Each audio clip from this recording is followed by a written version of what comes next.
আসসালামু আলাইকুম। আলহামদুলিল্লাহ। আজকে আমার আলোচনার বিষয় হচ্ছে একজন আদর্শ মুমিনের গুরুত্বপূর্ণ বৈশিষ্ট্য।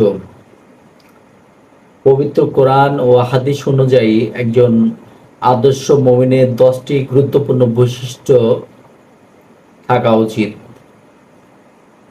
সালাতে বিনয়ী হওয়া, অনর্থক কথা ও কাজ থেকে বিরত থাকা, যাকাত আদায় করা, লজ্জাস্থানের হেফাজত করা, আমানত ও চুক্তি রক্ষা করা, নিজের সালাতের ব্যাপারে যত্নশীল হওয়া, পাপ থেকে তওবা করা, ধৈর্য ধারণ করা, আল্লাহর উপর ভরসা রাখা এবং নিজেদের জীবন ও সম্পদ দিয়ে আল্লাহর পথে জিহাদ করা।